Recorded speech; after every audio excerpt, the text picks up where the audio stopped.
Setelah duduk semua sudah berkumpul dan Insiden Komander tadi sudah membuka rapat ya.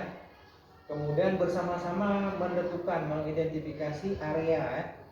Berdasarkan peta yang ada, area mana yang terkena dampak. Ya. Ini dapat kita lihat kalau ini escape building ya. Kemudian ini ya kawasan dekat laut nih. Kawasan Ulili ya, ini escape building ya. Kemudian ini masjid. Ya. Bisa kita ini ya sekitar inilah ya. Kemudian ini jalan ya, jalan utama ya. Jalan utama jalan yang menuju ke arah lapangan Blampadang. Nah, ini di sana nih lapangan Blampadang. Ini di rumah sakit Ibu Nananan ya. Rumah sakit Ibu Nana ini ada dulu, sekarang jadi hotel nih. Dulu ini rumah sakit Permata Hati ya. Dan jadi hotel sekarang. Area bencana karena pesisir dekat laut kita perkirakan ada di sini ya. Ada di sini ya korbannya. Di sini ya. Jadi langkah pertama adalah untuk menentukan jalur evakuasi ya, jalur transportasi yang utama ya. Kemudian pos keamanan menutup jalur-jalur dulu ya, jalur mana yang dipakai untuk keluar masuk kendaraan dan juga mengamankan tempat dulu sebelum di ini ya. Ini jalur ini ditutup ya, karena ini jalur apa?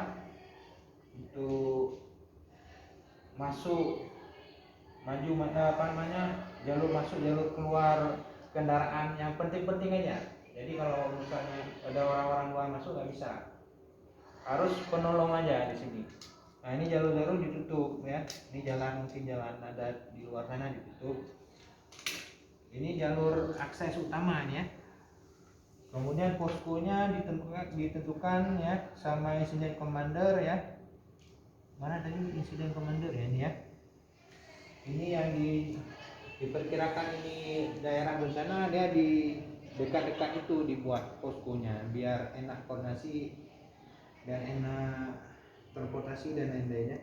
Dan yang bisa inilah, bisa kalau ada terjadi bencana lagi bisa menyelamatkan diri ya.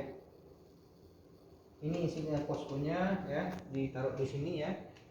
Insiden commander nanti akan di komander akan berposko juga di sini ya, dekat dengan tempat ibadah, dekat dengan escape building. Nanti kalau ada misalnya kalau ada dikhawatirkan ada terjadi tsunami lagi bisa escape kemari gitu.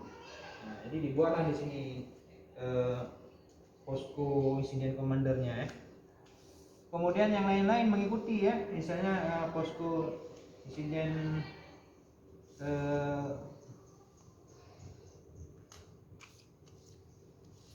media center ya.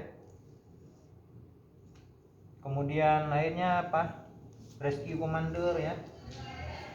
Evacuation commander ya. Pokoknya yang komander ya di sekitar ini nih untuk membuat koordinasi ya. Kemudian pos security bisa di mana aja nih? Bisa di sini nanti di sudut ini ya. Nah, first aid commander di sini ya. Nanti ada timnya nanti. Timnya bisa first aid ini bisa di rumah sakit lapangan ya. Ya, ini rumah sakit lapangan bisa kita buat di sini ya. Kalau ada mobil nanti ya. Ini ada mobil rujukan ya. Jalurnya kita tentukan juga. Ini jalur masuk kemari ya. Nah, jalur masuk kan. Kemudian jalur keluar bisa dari sini nanti. Dari sini. Jadi arah jalur transportasi itu harus searah dia. Nggak boleh nanti di sini masuk, di sini keluar di sini. Jadi harus masuk, kalau masuk di sini keluar dari sini ya. Itu semua searah. Tidak boleh nanti masuk di sini ada orang mau keluar dari sini gitu. Jadi diatur oleh keamanan ya. Keamanan juga berada pada setiap sudut-sudut jalan dia diri dia keamanan ya. Itu. Jadi ada di sudut-sudut jalan. Ada dia untuk monitor lah ya, Ini ambulan kita cek-ceknya yang melakukan rujukan ya. Nah, dan ada satu mobil logistik tuh yang besar tuh. Nah, itu ada pakai mobil logistik juga ya untuk keperluan angkutan ya. Sudah diatur demikian. Nah, nanti masing-masing komander memaparkan tugasnya di sini. Misalnya komander evacuation commander, apa tugasnya? Ditanya oleh SI. Oh, kami akan melakukan evakuasi. Evakuasi tentunya yang kategori hijau, kemudian yang mungkin nggak ada penanganan di rumah sakit lapangan langsung dievakuasi. Yang mungkin lukanya lecet sedikit dan sebagainya ya, itu langsung dievakuasi. Kemudian yang butuh penanganan awal di rumah sakit lapangan, terutama yang melakukan triase ya, nanti ada triase. Nah, ini triase komander ya, dia nanti akan melaporkan ya bagaimana nanti dia akan melakukan triase dengan timnya. Jadi timnya bisa terdiri dari 5, bisa 10 ya, tergantung jumlah personilnya. Tapi dipimpin oleh satu orang namanya triase komander. Dia nanti ke lapangan akan melakukan triase dan retriase di lapangan maupun di rumah sakit lapangan. Ini kartu triasenya ya. Ini pita triase ya, bisa dipakaikan ke korban ya. Dan triase yang terdekat dulu dengan orangnya itu, dengan timnya. Pada saat triase ya, setelah ditemukan korban misalnya di triase ada butuh first aid, nanti ada tim first aid yang datang. Nah, kemudian selain tim first aid ada tim apa lagi? Transportasi ada juga ya. Tim transportasi ya, tim first aid ya, tim rescue ya. Tim rescue ini biasanya melakukan pertolongan pada situasi-situasi sulit ya. Nah, misalnya ada yang terjepit bangunan ya, kemudian ada yang tenggelam misalnya di dasar air, itu dilakukan penyelamatan oleh tim SAR ya, rescue ya. Nah, rescue itu SAR ya. Media center nanti memaparkan juga tugasnya. Ini kalau misalnya ramai mahasiswa, setiap komander itu saya minta diceritakan gitu.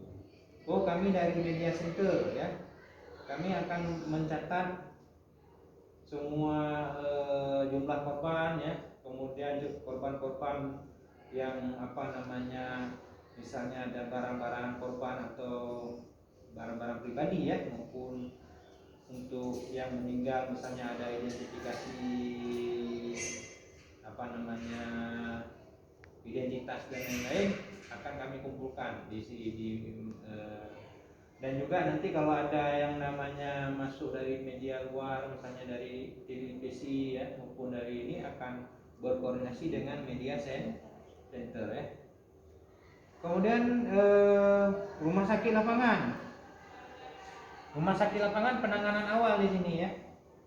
Ya, penanganan awal misalnya ada pembarutan luka, pertolongan pertama dan lain-lain.